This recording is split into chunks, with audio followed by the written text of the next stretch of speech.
জীবনে তিনটি বিষয় আছে, তিনটি বস্তু আছে, তারা যেন আপনাকে কখনো বশে না করে নিতে পারে। প্রথম হলো ধন। ধন যতক্ষণ আপনি ব্যবহার করতে থাকেন, যতক্ষণ তা আপনার কাজে আসছে, ততক্ষণ ঠিক আছে, এই ধন আপনার কাছে অমৃত। কিন্তু যখন এই ধন আপনাকে ব্যবহার করতে শুরু করে, বুঝে যাবেন যে আপনার পতনের সময় শুরু হয়েছে। দ্বিতীয় বিষয়, ফেলে আসা অতীত। যাই করুন, আপনি অতীত পাল্টাতে পারবেন না, আর এই সত্যিটা আপনিও জানেন। কিন্তু তাও এর বশবর্তী আমরা হয়ে পড়ি, আর যখন তাই হয়, তখন এই সংসারে আমরা যেখানেই যাই না কেন, যত বড়ই সুখ লাভ করি না কেন, সেই সব আমাদের কাছে তিক্ত বলে মনে হয়। তৃতীয় বিষয়, আপনার আশেপাশের মানুষ ভিন্ন ভিন্ন ধরনের মানুষ হয়, যাদের চিন্তা ভাবনা এবং দৃষ্টিভঙ্গি ভিন্ন ভিন্ন প্রকারের। যদি এদের বশবর্তী আপনি হয়ে পড়েন, তাহলে কেউ বলবে এটা করো, এটা ভালো, কেউ বলবে এটা করো না, ওটা করো, ওটা ভালো কাজ, কেউ বলবে এই দুটোই করো না, অন্য কিছু করো। এই কথাগুলিতে আপনি এতটাই জড়িয়ে পড়বেন যে আপনি লক্ষ্যভ্রষ্ট হয়ে পড়বেন। তাই এই তিন বিষয় থেকে সাবধানে থাকবেন। যদি কোনো কিছু বশ করতে হয়, তাহলে আপনাকে বশ করতে হবে আপনার আজকে, নিজের বর্তমানকে। এটা খুব প্রয়োজনীয়। এটা ভাববেন যে এই সময়ের সদ্ব্যবহার আমি কিভাবে করব, সময়কে শাসন কিভাবে করব, ওই কর্ম কিভাবে করব যাতে ভবিষ্যতে কখনো আমার আফসোস না হয়, বরং এই সংসার আমাকে নিয়ে গর্ব করবে, সেই কর্ম করুন। আর যখন আপনি এটা শিখে নেবেন, তখন আপনি নিজেই নিজেকে প্রকৃত অর্থে ভাগ্যশালী করে তুলবেন। আসুন আমার সাথে ভালোবেসে বলুন, রাধা রাধা।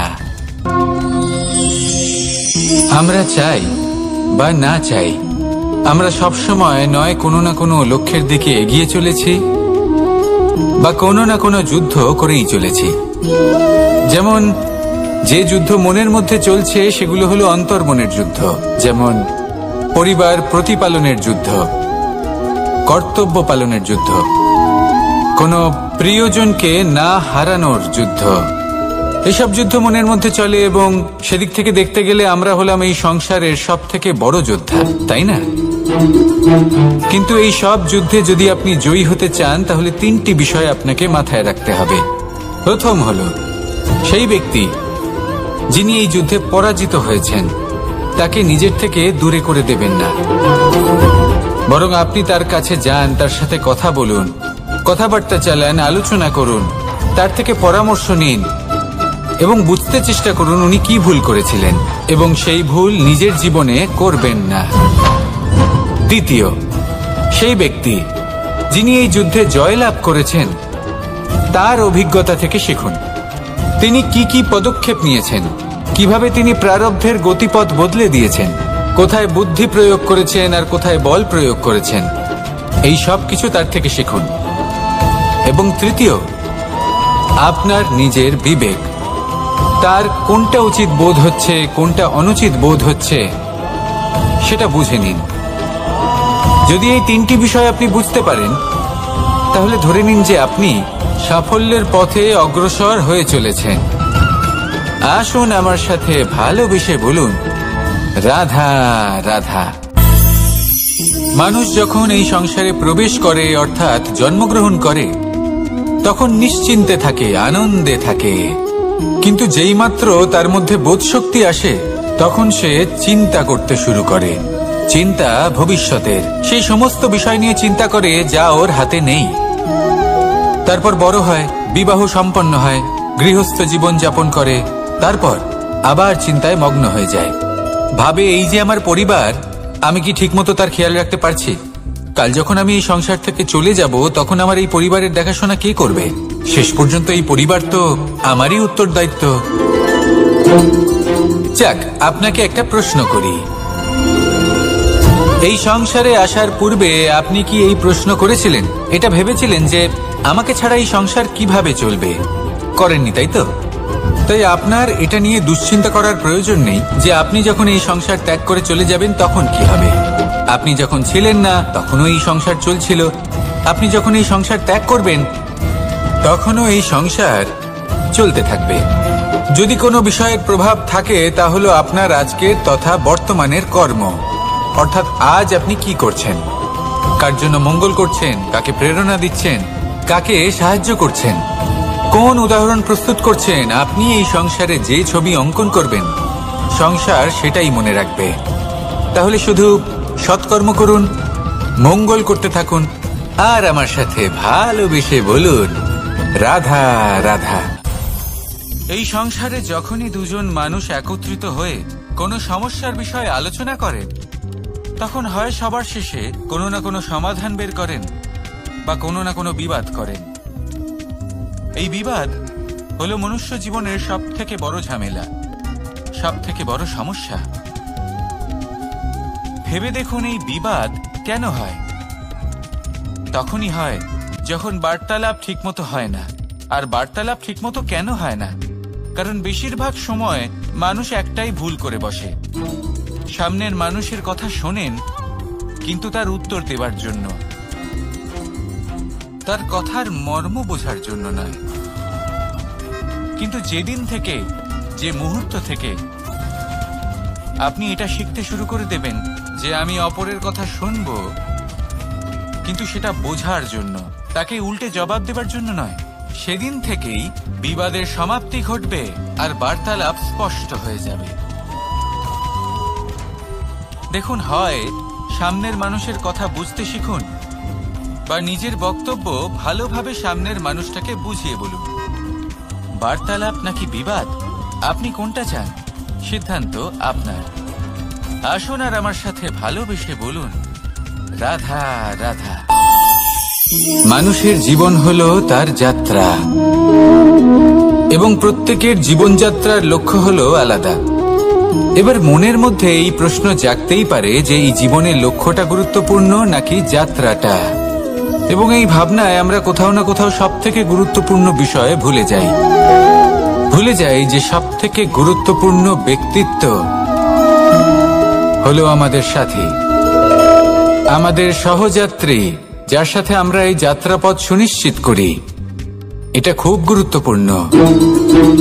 আপনি নিজেই দেখুন, মেঘ থেকে বৃষ্টি ঝরে পড়ে, তার লক্ষ্য হলো ধরিত্রী, তার যাত্রাপথ হলো সেই বায়ুমণ্ডল।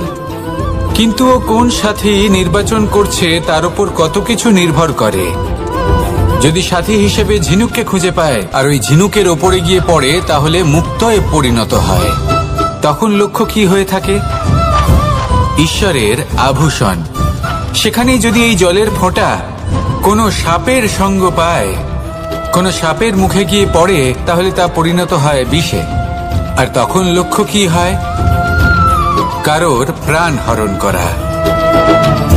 এই উদাহরণ স্থির করে যে আমাদের জীবনে সাথীর নির্বাচন হলো অত্যন্ত আবশ্যক এবং অত্যন্ত গুরুত্বপূর্ণ বিষয়। কারণ সাথীর প্রভাব শুধু যে আপনার পথে পড়বে তা নয়, আপনার লক্ষ্যের ওপরও পড়বে। কখনো কখনো কেউ আপনার লক্ষ্য বদলে দেবে, কখনো উচিতভাবে, কখনো অনুচিতভাবে। সেটা আপনার নির্বাচনের উপর নির্ভর করছে। তাহলে একজন শ্রেষ্ঠ সাথী নির্বাচন করুন আর আমার সাথে ভালোবেসে বলুন, রাধা রাধা। মানুষ বর্তমানে নিজের জীবন অতিবাহিত করেন, কিন্তু তার জীবনে অতীতকাল এবং ভবিষ্যৎকাল এই দুটোরই সমান গুরুত্ব রয়েছে। অতীতকাল অতিবাহিত হয়ে গেছে এবং সেটা জীবিত থাকে আমাদের স্মৃতি হিসেবে, এবং ভবিষ্যৎ হলো সেটাই যেটা আমরা শুধুমাত্র কল্পনাই করতে পারি। এবার অতীতের কিছু স্মৃতি এমন থাকে যা আমাদের কাছে আনন্দময় হয় না, তা কটু হয়, দুঃখজনক হয়, যন্ত্রণাদায়ক হয়।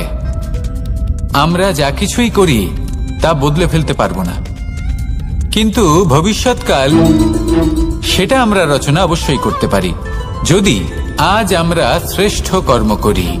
যদি আজকের এই দিনটা আমরা আনন্দের সাথে অতিবাহিত করি, সুখের সাথে অতিবাহিত করি, এক একটা মুহূর্ত আমরা আনন্দ এবং ভালোবাসার সাথে অতিবাহিত করি, আপনার আজকের এই কর্ম আপনার ভবিষ্যৎ নির্ধারণ করবে।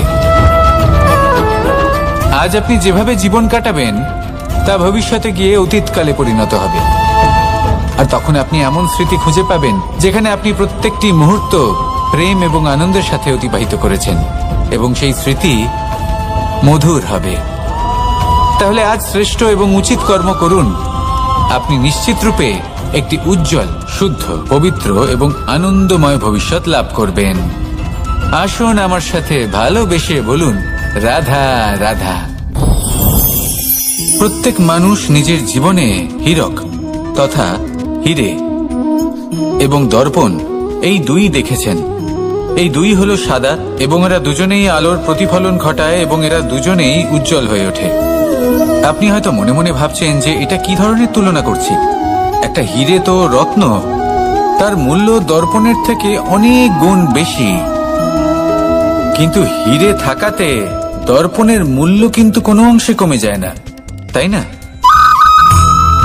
মানুষ যখন হীরে নিজের হাতে নেয় তখন সবার আগে কি খোঁজে?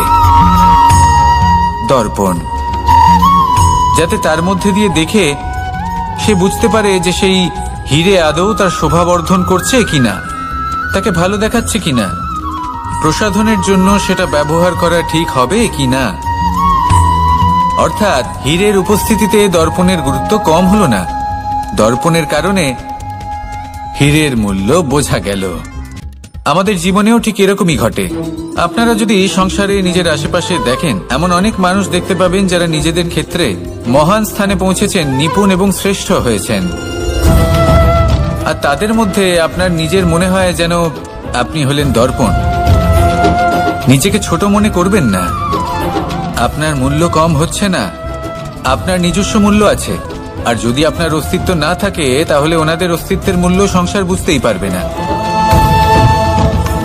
জীবনে সবসময় চেষ্টা করবেন যাতে আপনি আরো বেশি শ্রেষ্ঠ হয়ে উঠতে পারেন।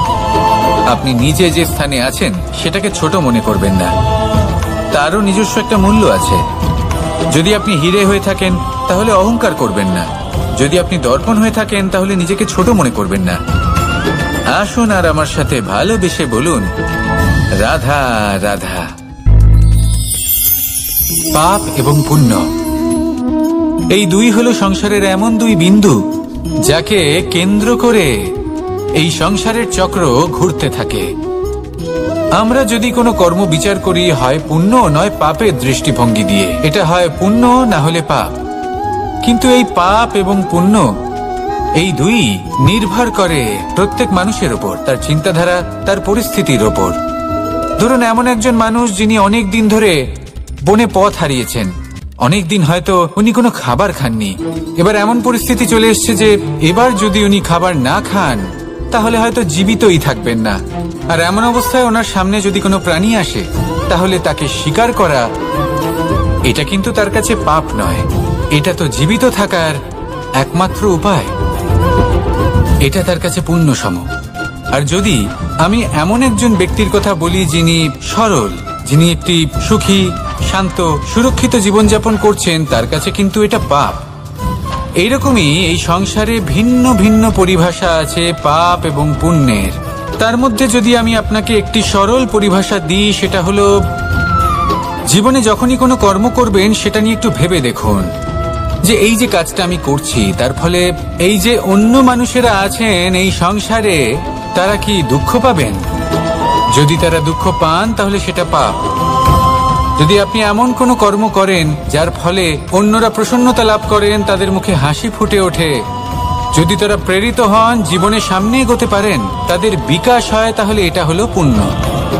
তাই জীবনে সবসময় পুণ্য করতে থাকুন আর আমার সাথে ভালোবেসে বলুন, রাধা রাধা। তালা অনেক পুরনো একটা আবিষ্কার। যবে থেকে এই সংসারে বহুমূল্য বস্তু নির্মিত হয়েছে তবে থেকেই এই তালা নির্মাণ হয়েছে, তবে থেকে এর ব্যবহার করা হয়েছে, যাতে উচিত সময় এলে পরে আমরা আমাদের বহুমূল্য জিনিসগুলো সুরক্ষিত রাখতে পারি এবং সময় এলে পরে বের করে সেগুলি ব্যবহার করতে পারি। এবার একটা গুরুত্বপূর্ণ তথ্য আছে যেটা জানা অত্যন্ত গুরুত্বপূর্ণ, এবং সেটা হলো যে একটা তালা নির্মাণের পূর্বে তা খোলার যন্ত্র অর্থাৎ তার চাবিটি নির্মাণ করা হয়, এবং এটাই জীবনের খুব বড় একটা শিক্ষা প্রদান করে যায়। আমাদের জীবনে যখনই কোনো সমস্যা আসে তখন ভয়ভীত হওয়ার কোনো দরকার নেই, কারণ এই প্রকৃতি, এই ঈশ্বর এই সমস্যার সমাধান তথা এর চাবি আগে থেকেই নির্মাণ করে রেখে দিয়েছেন। শুধু দরকার হলো সেই সমস্যার ঊর্ধ্বে উঠে সেই সমাধান খুঁজে বের করা। মানুষ অনেক সময় সমস্যা দেখে ভীত হয়ে পড়েন, চিন্তিত হয়ে পড়েন, নিজের বিবেক হারিয়ে ফেলেন। আপনার শুধু এই মনকে শান্ত করা প্রয়োজন। এই শান্ত মনের সাথে এই সমস্যার নিবারণ খুঁজে নিতে হবে। তাই সমস্যা যতই তীব্র হোক না কেন, ভয় পাওয়ার কোনো প্রয়োজন নেই। পরম শান্ত মনে সমাধান খুঁজে বের করুন। আসুন আমার সাথে ভালোবেসে বলুন, রাধা রাধা। এ হলো রামায়ণের সময়কালের কথা। সেতু নির্মাণ করার কাজ চলছিল। সমস্ত বানর সেনা এই কাজে নিযুক্ত হয়েছিলেন। বড় বড় পাথর তুলে নিয়ে এই বানর সেনা সমুদ্রে ফেলছিলেন। এই কাজ চলছিল। এমন সময় ছোট্ট একটা কাঠবিড়ালি এলো। ছোট ছোট মাটির ডেলা হাতে নিয়ে সাগরের কাছে যাচ্ছিল আর বড় বড় পাথরের পাশে রেখে দিচ্ছিল। যথাসম্ভব সেখানে রেখে আসছিল। সারা দিন ধরে সে এই পরিশ্রম করেই যাচ্ছিল। এবার শ্রীরাম তার এই কাজ দেখতে পেলেন। সেই ছোট্ট কাঠবিড়ালিটিকে নিজের হাতে তুলে নিলেন এবং অত্যন্ত ভালোবেসে তার পিঠে হাত বুলিয়ে দিলেন। কথায় আছে যে কাঠবিড়ালির পিঠে যে দাগ আছে, সেই 3টি দাগ এসেছে শ্রীরামচন্দ্রের 3 আঙুলের থেকে। যে কাজ আপনি করছেন তাতে সমস্ত শক্তি প্রয়োগ করুন। যতটা আপনার সামর্থ্য রয়েছে, যতটা আপনার প্রতিভা রয়েছে, সম্পূর্ণভাবে উৎসর্গ করে দিন। ঠিক এমন ভাবে কর্ম করুন। সেই কাঠবিড়ালি কিন্তু তাই করেছিল। সেই জন্য শ্রীরামের সাথে সেও সেই কাহিনীতে অমর হয়ে গেছিল। সম্পূর্ণ শক্তি প্রয়োগ করুন, সম্পূর্ণ সামর্থ্যের সাথে কর্ম করুন, কারণ এটাই হলো শ্রেষ্ঠ পথ কোনো কর্ম করার। আসুন আমার সাথে ভালোবেসে বলুন, রাধা রাধা। মানুষের জন্ম কখনো তার ভবিষ্যৎ নির্ধারণ করতে পারে না। হ্যাঁ, ওর জীবনযাত্রা অবশ্যই সুখময় হতে পারে। নির্ভর করে যে ও কোন পরিবারে জন্ম নিচ্ছে, তার পরিবার পরিজন কে হন, তার মাতা পিতা কে হন, তাকে কেমন শিক্ষা দেওয়া হয়েছে, কেমন ভাবে পালন করা হচ্ছে। সে কিন্তু কুপাত্রও হতে পারে, আবার সুপাত্রও হতে পারে। কিন্তু সে চলে যাওয়ার পর এই সংসার তাকে মনে রাখবে নাকি না? আর যদি মনেও রাখে, তাহলে কিভাবে মনে রাখবে সেটা নির্ভর করছে তার কর্ম এবং তার নির্বাচনের উপর। ঠিক যেমন বর্ষার এই জলের ফোঁটা যখন মেঘ থেকে ঝরে পড়ে, তখন তার এই নির্বাচন হলো গুরুত্বপূর্ণ, কারণ তার নির্বাচন তার উপর নির্ভর করছে তার ভবিষ্যৎ কেমন হবে। ঝিনুকের মুখে পড়লে মুক্ত হয়ে ওঠে, সাপের মুখে পড়লে বিষ, আর যদি কোনো পাতায় পড়ে তাহলে শিশিরে পরিণত হয়। তাহলে কর্ম এবং নির্বাচন দুটি জীবনে গুরুত্বপূর্ণ। এদের বিষয় বিশেষ যত্ন নেবেন এবং আমার সাথে ভালোবেসে বলবেন, রাধা রাধা। কখনো কখনো আমাদের জীবনে দুঃখ আসে এবং তার কারণ হলো সন্দেহ। মানুষ আমাদের উপর সন্দেহ করে, আমাদের কর্ম নিয়ে, আমাদের মানসিকতা নিয়ে, আমাদের কথা নিয়ে, আমাদের চরিত্র নিয়ে। কখনো কখনো আমরা শুভ উদ্দেশ্য নিয়ে কারোর মঙ্গল কামনা করি, তার জন্য কোনো ভালো কর্ম করি, এবং সেই ব্যক্তি আমাদের বন্ধুত্ব নিয়েই, আমাদের সম্পর্ক নিয়ে, আমাদের সততা নিয়ে প্রশ্ন করতে থাকে, আমাদের সন্দেহ করে। তখন আমাদের দুঃখ হয়, কিন্তু এটা হওয়া উচিত নয়। কারণ যখনই কোনো ব্যক্তি আপনাকে সন্দেহ করছে, তাতে আপনারই মূল্য বৃদ্ধি পাচ্ছে। এবার আপনি বলবেন, এ কি করে সম্ভব হতে পারে? একটা কথা বলুন, আপনি কখনো শুনেছেন যে কয়লার শুদ্ধতার পরিমাপ করা হচ্ছে? শোনেননি, কারণ এমনটা কখনো হয়ই না। শুদ্ধতার পরখ শুধুমাত্র সোনার ক্ষেত্রে করা হয়। শুধুই তার শুদ্ধতা নিয়ে সন্দেহ প্রকাশ করা হয়। এই সোনাকে পরখ করা হয়, আর যখন এই সোনা এই পরীক্ষায় উত্তীর্ণ হয়, তখন সেই সোনা কতটা মূল্যবান সেটা সংসার জানতে পারে। সেই রকমই এই সংসার আপনাকেও পরখ করবে। যখন আপনি এই পরীক্ষায় উত্তীর্ণ হবেন, তখন আপনার মূল্য কতটা অধিক সেটা এই সংসারও জানতে পারবে। সেই জন্য যখনই কেউ আপনার উপর সন্দেহ করবে, দুঃখ পাবেন না। শুধু এই কথাটার খেয়াল রাখবেন, আপনি কি উচিত পথে চলেছেন, উচিত কর্ম করছেন। সকলের প্রতি আপনার মনে যেন সদ্ভাবনা থাকে। এবং হ্যাঁ, আপনি যেন আমার সাথে ভালোবেসে বলেন, রাধা রাধা। আমরা সবাই সূর্যকে সম্মান করি, ওনাকে শ্রদ্ধা করি, ওনাকে পুজো করি। এই সূর্য আমাদের শক্তি প্রদান করেন, প্রকাশ প্রদান করেন। কখনো কখনো উষ্ণতা এতটাই বাড়িয়ে তোলেন, এতটাই তপ্ত করে তোলেন, আমাদের একথা মনে হয় যে আমাদের এই শরীর জ্বলে যাচ্ছে। তখনও আমরা বিরোধিতা করি না, তাকে কটু কথা শোনাই না। আমরা সসম্মানে তা গ্রহণ করি। কেন কেন করি? কারণ আমরা জানি যে সন্ধেবেলা যখন সূর্যাস্ত হবে, তখন শুধুমাত্র অন্ধকার বাকি থাকবে। ঠিক কিছুটা এরকমই হয় আমাদের মাতা পিতাও, যিনি আমাদের জন্ম দেন, আমাদের ভরণ পোষণ করেন, আমাদের বড় করেন, আমাদের প্রেম প্রদান করেন। কখনো কখনো তাদের মুখ থেকে কটু কথা নিঃসৃত হয়, আমাদের দুঃখ হয়, কিন্তু তখন আমাদের এটা বোঝা উচিত এগুলি নিঃসৃত হচ্ছে আমাদেরই মঙ্গলের জন্য। যেমন সূর্যদেব, উনিও উত্তাপ দিয়ে থাকেন আমাদেরই মঙ্গলের জন্য, যাতে ফসল পাকতে পারে, যাতে জল বাষ্প হয়ে মেঘ হতে পারে, বৃষ্টি হতে পারে, আর এই সংসারে নিরন্তর জলের প্রবাহ থাকে। আমাদের মাতা পিতা, তাদের কঠোর আচরণ, তাদের কঠোর অনুশাসনের পেছনে লুকিয়ে থাকে ওনাদের ভালোবাসা। আমাদের তা বুঝতে হবে, সসম্মানে ওনাদের গ্রহণ করতে হবে। কারণ ঠিক সূর্যাস্তের পরে যেমন চতুর্দিক অন্ধকারচ্ছন্ন হয়ে যায়, তেমনি আমাদের জীবন থেকে যখন আমাদের মাতা পিতা চলে যায়, তখন আমাদের জীবনেও শুধু এবং শুধুমাত্র অন্ধকারই ছেয়ে থাকে। সেই জন্য নিজের মাতা পিতাকে সম্মান করুন, ওনাদের ভালোবাসা প্রদান করুন। এই মন আর এই জীবন প্রসন্ন হয়ে বলবে, রাধা রাধা। শিশিরের বিন্দু পাতার ওপর পড়ে আর তার গায়ে লেগে থাকে। পাতা তাকে শুষে নিতে পারে না, আর শেষ পর্যন্ত সে ঝরে পড়ে যায়। অন্যদিকে রয়েছে মেঘ এবং চাতক। এদের মধ্যে অনেক দূরত্ব থাকে। মেঘ থাকে আকাশে আর চাতক থাকে ধরিত্রীতে।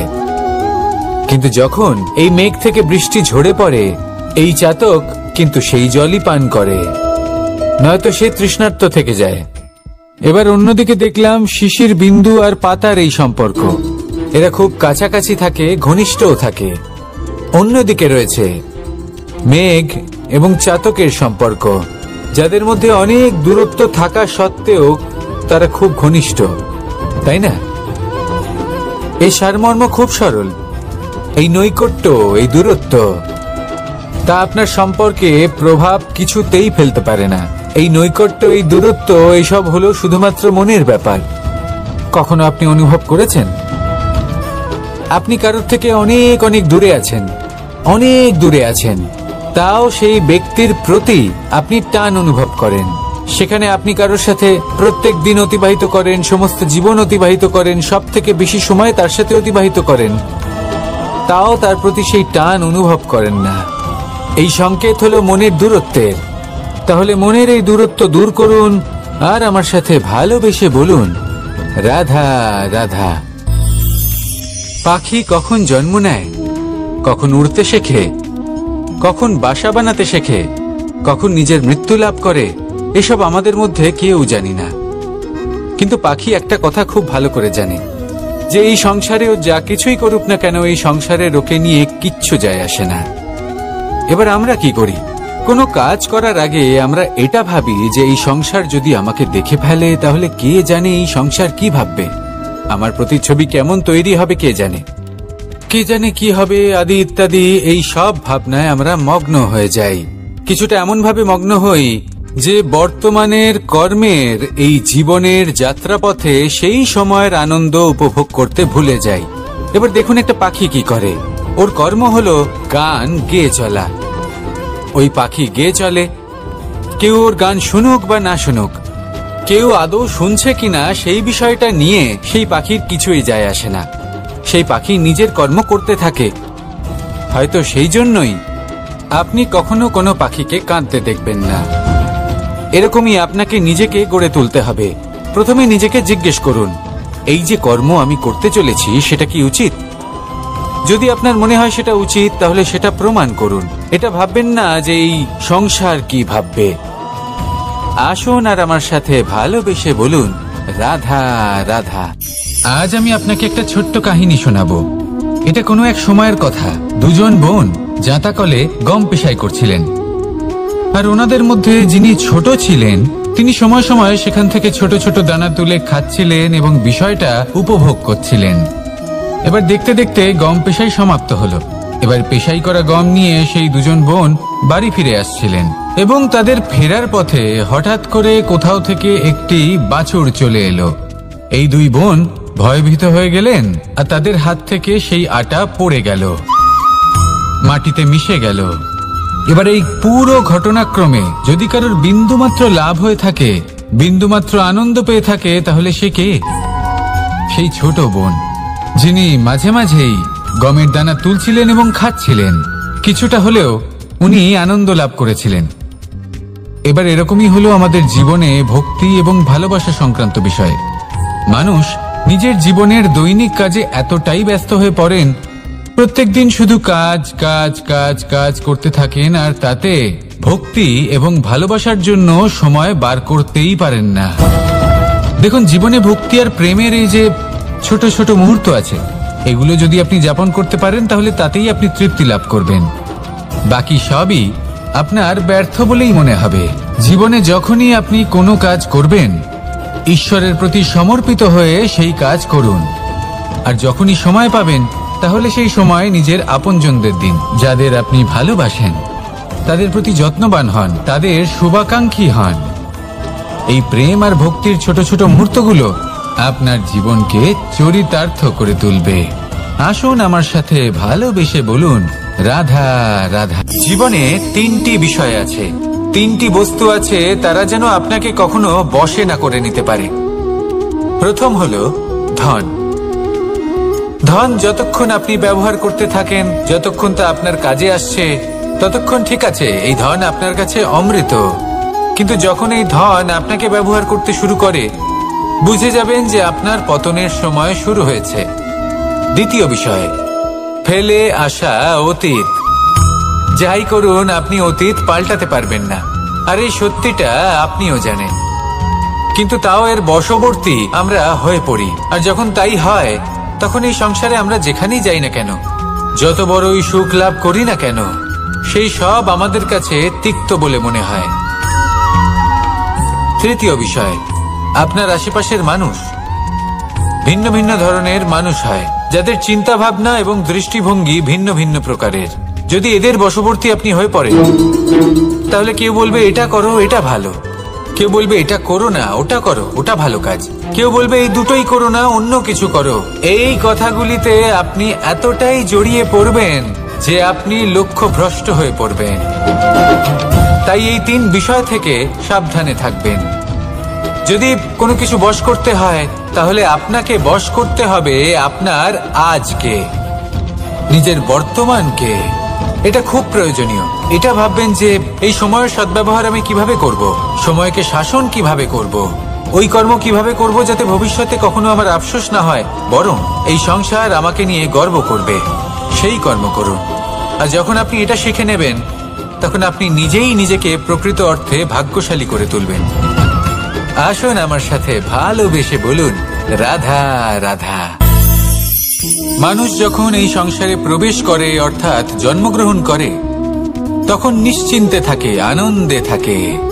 কিন্তু যেইমাত্র তার মধ্যে বোধশক্তি আসে, তখন সে চিন্তা করতে শুরু করে। চিন্তা ভবিষ্যতের, সেই সমস্ত বিষয় নিয়ে চিন্তা করে যা ওর হাতে নেই।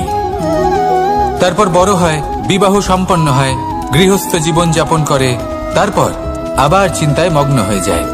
ভাবে এই যে আমার পরিবার, আমি কি ঠিকমতো তার খেয়াল রাখতে পারছি? কাল যখন আমি এই সংসার থেকে চলে যাব, তখন আমার এই পরিবারের দেখাশোনা কে করবে? শেষ পর্যন্ত এই পরিবার তো আমারই উত্তরদায়িত্ব। যাক, আপনাকে একটা প্রশ্ন করি। এই সংসারে আসার পূর্বে আপনি কি এই প্রশ্ন করেছিলেন, এটা ভেবেছিলেন যে আমাকে ছাড়া এই সংসার কিভাবে চলবে? করেননি, তাই তো? তাই আপনার এটা নিয়ে দুশ্চিন্তা করার প্রয়োজন নেই যে আপনি যখন এই সংসার ত্যাগ করে চলে যাবেন তখন কি হবে। আপনি যখন ছিলেন না তখনও এই সংসার চলছিল, আপনি যখন এই সংসার ত্যাগ করবেন তখনও এই সংসার চলতে থাকবে। যদি কোনো বিষয়ের প্রভাব থাকে তা হলো আপনার আজকের তথা বর্তমানের কর্ম, অর্থাৎ আজ আপনি কি করছেন, কার জন্য মঙ্গল করছেন, কাকে প্রেরণা দিচ্ছেন, কাকে সাহায্য করছেন, কোন উদাহরণ প্রস্তুত করছেন। আপনি এই সংসারে যে ছবি অঙ্কন করবেন সংসার সেটাই মনে রাখবে। তাহলে শুধু সৎকর্ম করুন, মঙ্গল করতে থাকুন, আর আমার সাথে ভালোবেসে বলুন রাধা রাধা। আমরা চাই বা না চাই, আমরা সবসময় নয় কোনো না কোনো লক্ষ্যের দিকে এগিয়ে চলেছি বা কোনো না কোনো যুদ্ধ করেই চলেছি। যেমন যে যুদ্ধ মনের মধ্যে চলছে সেগুলো হলো অন্তর্মনের যুদ্ধ, যেমন পরিবার প্রতিপালনের যুদ্ধ, কর্তব্য পালনের যুদ্ধ, কোনো প্রিয়জনকে না হারানোর যুদ্ধ।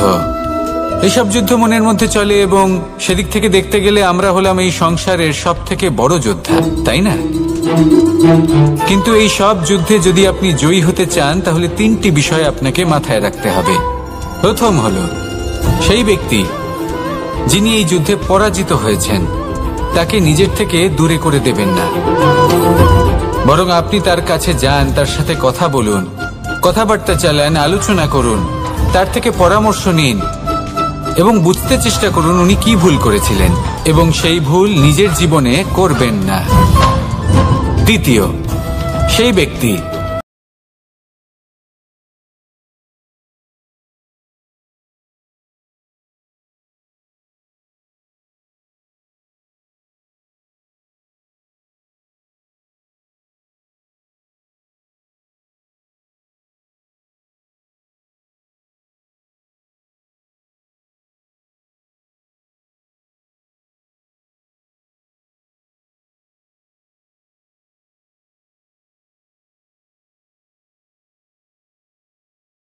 সাফল্যের পথে অগ্রসর হয়ে চলেছেন।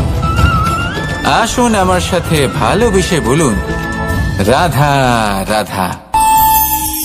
মানুষের জীবন হলো তার যাত্রা এবং প্রত্যেকের জীবনযাত্রার লক্ষ্য হলো আলাদা।